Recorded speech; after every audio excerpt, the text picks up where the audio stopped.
Today I'll be talking about how to make coconut oil. In this film, myself and my mother, Goina, are making coconut oil in the traditional Torres Strait Islander way. These methods were passed down from her mother and her mother before her about how to make coconut oil. Coconut oil is very important for Torres Strait Islander people, as we use it not only on our skin but in cooking and in our hair and many other uses. We need to find old dry coconuts. These can either be found at the base of the tree, of the coconut tree. Once the pick is in the ground, we have to husk the coconuts. This is hard manual labour, but it's worth all the hard work in the end when you have coconut oil. I'm husking the coconut by sticking it with the pick and then tearing the husks from the coconut. Then we end up with a husked coconut. My ama, which means mother in KKY language from Torres Strait, has got a traditional husker. This is made of wood and steel with little sharp bits on the end used to husk the coconuts. She has a bowl set aside and now has her husked coconuts ready to crack. She uses a big cane knife and she cracks the coconut, being careful to get all the juice into the bucket below. She has a coconut in one hand and uses the blunt end of the cane knife in the other to crack the coconut.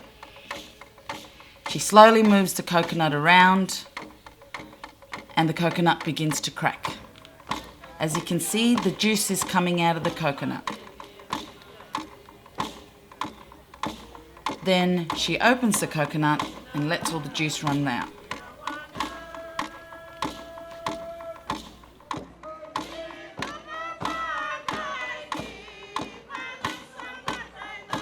Ama's got the coconut and now she's ready to scrape.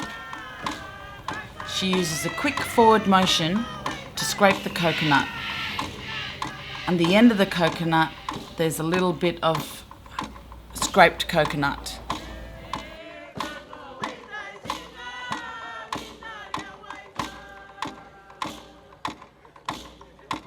We've now come to the stage of getting the milk, the coconut milk, getting ready for the coconut oil now. We've done all the scraping. Okay, what I've got here in front of me is a saucepan that I'm going to be cooking the oil in, and a strainer to get all the other little out of the milk, and I've got extra water here. So what I'm doing now is I'm squeezing the milk out now, just from the water blend. So that's the first thing that you do. And you do this for a couple of minutes, because it doesn't take too long. And you can look this kind here, as soon as you squeeze, and you can feel that they become flaky, so you're actually getting the milk out of them. So just continue through that, all right? And you start straining them now.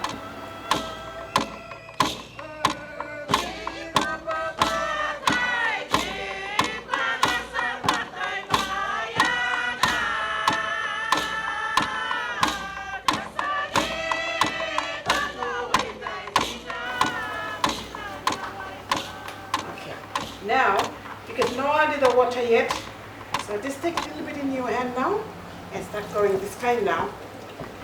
Okay, and put it on one end of the bowl and grab some more.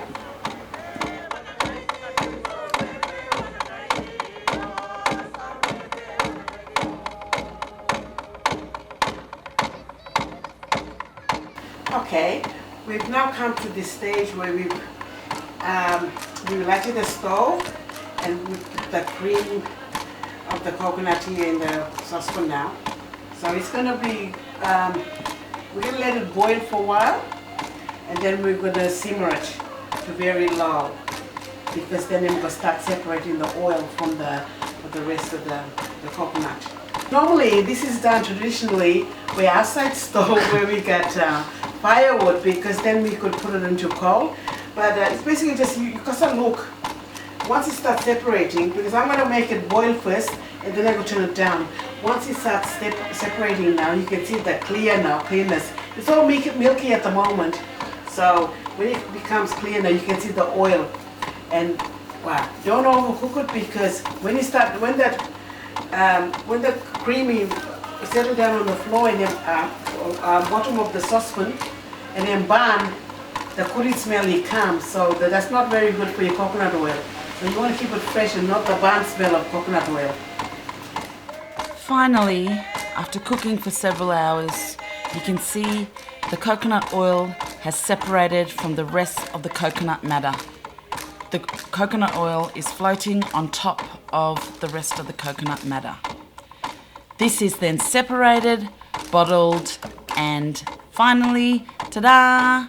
You have homemade fresh coconut oil made in traditional Torres Strait Islander fashion. So there you have it, folks, how to make coconut oil in traditional Torres Strait Islander way. I'd like to thank my ama, or mother, Gaynau, for assisting me in making this short clip. This is Peggy Lane signing off.